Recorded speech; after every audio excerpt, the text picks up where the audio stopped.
All right, let's do a few questions from the beginning. Say 1a, integral of cosine of 2x plus 1 dx. Okay, for this one, which of these three types is it? The first one, right? First one. With a being, And 2 b being plus 1. 1, right? So what's the antiderivative of cosine? Sine. Sine. And this same thing goes in here.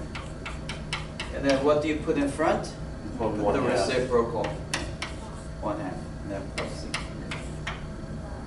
How long did it take?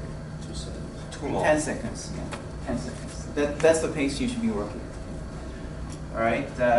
Another question. B. Oh, not B. Let's try D in there. So the integral of sine 1 minus x dx. Okay. So for this one, what is A? This is still, yeah. A is 1. not 1. No. It's B. B is B 1. is 1, yeah. B is 1 and A is negative 1, right? So that means, what's the antiderivative of cosine? Of Negative sine is cosine, negative right? cosine. 1 minus x. And then, because of this negative 1, the reciprocal of negative 1 should be in front, right? But negative of negative is positive, so this will just be cosine of 1 minus x plus c. Okay. You used A for that one? Yeah, the first one. Still this one. Let me show you another one. E has integral of e to the negative s over 2 dx. And this time, oh, not x, but s. Okay, so s is the variable. This is not 5. My s's look like 5, I'm sorry. That's a s over 2. And it's still this one, but with a being what? A being negative 1/2 and b being 0. There is no adding extra constant added, right? So b is 0. So what happens there? You do, it's the same thing because integral of e to the x is e to the x, so that doesn't change. However, you take the reciprocal of this number. What's the reciprocal of this number? Negative 2. Negative 2. So those these were a little bit more challenging, but still you can do it in like 20 seconds. Okay. All right. Let's move on. What about 2b integral of 1 over x ln of x squared dx?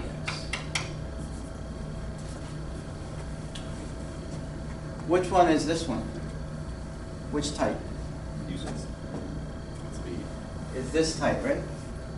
Because if you differentiate ln x, you get 1 over x. So it's like 1 over x and then ln x to the nth power.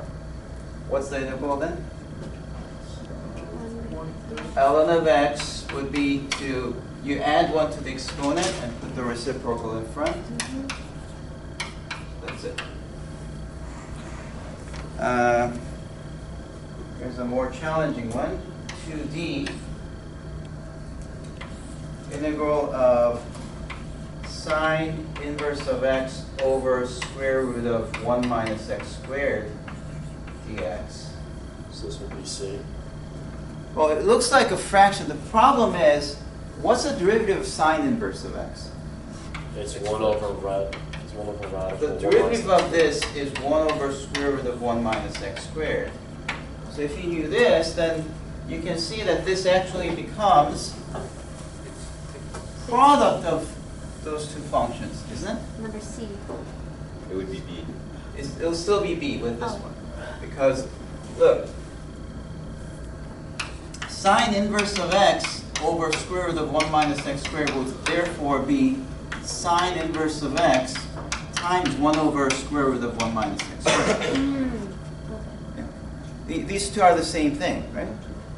because when you multiply fractions, fraction only multiplies to the top, right?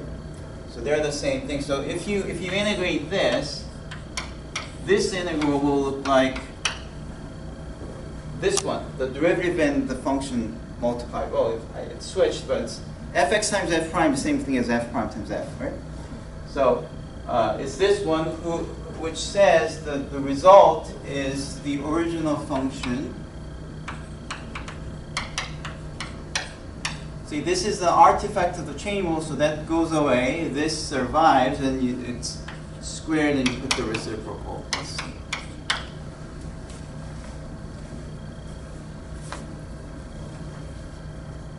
All right, how about 2g?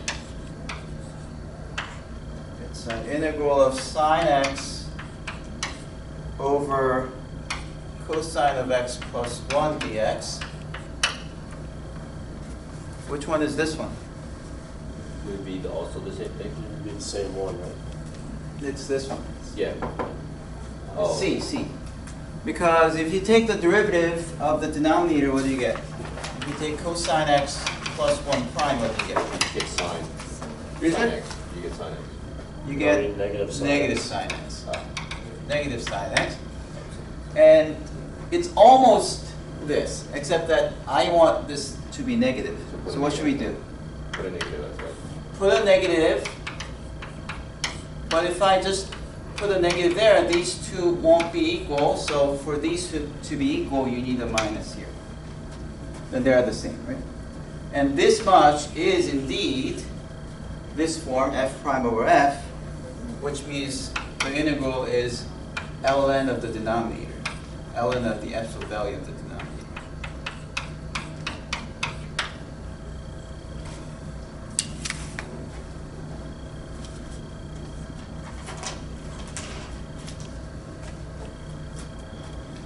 And some of these are more obvious, like 2h I have integral of, what is it, 3x squared plus 4 over x cubed plus 4x plus 5.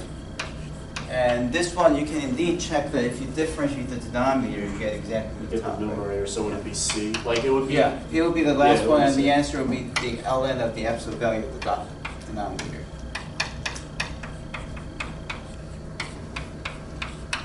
That's what's going to happen. And